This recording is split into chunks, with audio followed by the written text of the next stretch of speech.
We're talking with UCSD head coach Dan O'Brien prior to the Tritons taking off at the NCAA Western Division Regionals. And Coach, all year this has been a singularly focused team. You guys started out ranked in the top 3. You go into the postseason ranked number 1. And I know anything short of a regional victory would be a letdown for this team.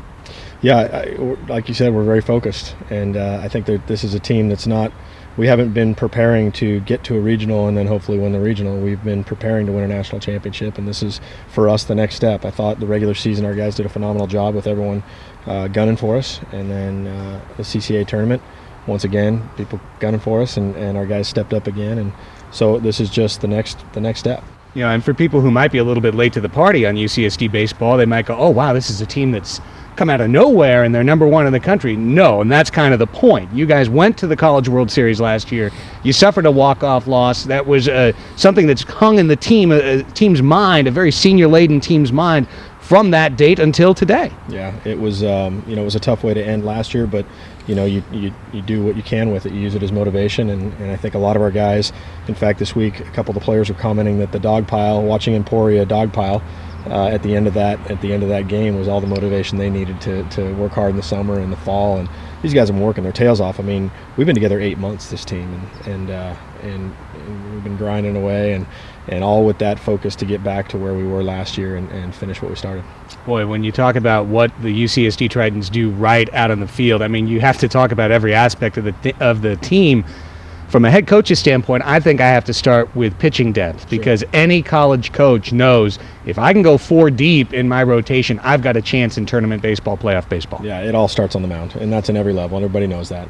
But and you always hear pitching and defense as well, and that's a huge part of it. I think people talk about defense, but they don't back it up as much as they should. In my mind, it's a bigger part of the game than people realize, and a lot of focus on the mound, and people say pitching and defense, but that still gets overlooked, and we work really, really hard. Our guys work their tails off defensively, put a lot of time into it, and coaching staff has just done a phenomenal job getting our guys ready defensively. So our pitchers feel like if they can just start a bat, put the ball in the zone, and get somebody to swing the bat, that we'll make that play behind them, we'll keep the tempo going, we'll keep the game going. Pitching and defense has definitely been at the foundation of what we've been able to do. And when you talk about that defense, you have to talk about your shortstop, Vance Alberts, who makes every play. Yeah, this is our 4th regional in 4 years, and he's been a 4-year starter at shortstop.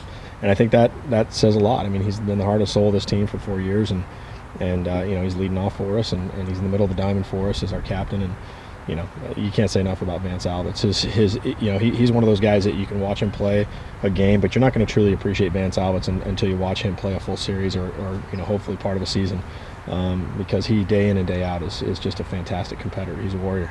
We're talking here at Triton Field. This is the number 1 team in the country, but they're not hosting the West Regional. The reason is, well, it's a beautiful day.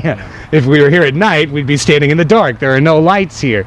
Tell me how the team has reacted to A, having to go out on the road, not being able to be at home as the number 1 team, but B, I mean, adding in neutral to away games, you're 22-2 away from this field, so it has to even maybe be a comfort level to be away. It is. We play a lot of home games early in the season, and then when we start to play on the road, we really preach a lot to our guys that, hey, look, the postseason's not going to be here, so we have to be a good road team if we're going to be a good postseason team. And I think a year from now we'll be standing here with lights, and maybe this will be the first day of our first regional that we're hosting. The fundraising is going really well, and I think there'll be lights here by next year. But in the meantime, we knew that we needed to be a good road team, and I think our guys have stepped up to that challenge. I mean, that's the thing about these guys. You can tell it's a veteran club because every time the coaches challenge them with something, they just step up and respond to it. The second to last game in the conference tournament, we didn't play very well. We didn't show up to compete, and we challenged them after that game, and they just stepped up and played a great ball game. So I think challenging them to be a good team on the road was something that they responded to, and I'm very proud of them for that. They've done a great job. Good on the road, and the road to Cary, North Carolina starts with the NCAA Regionals. Coach, best of luck, and of course on 619sports.net as well as UCSDTritons.com, we'll have live coverage of the NCAA Regionals starting on Friday. Coach, best of luck. Thanks, Frank. Appreciate it.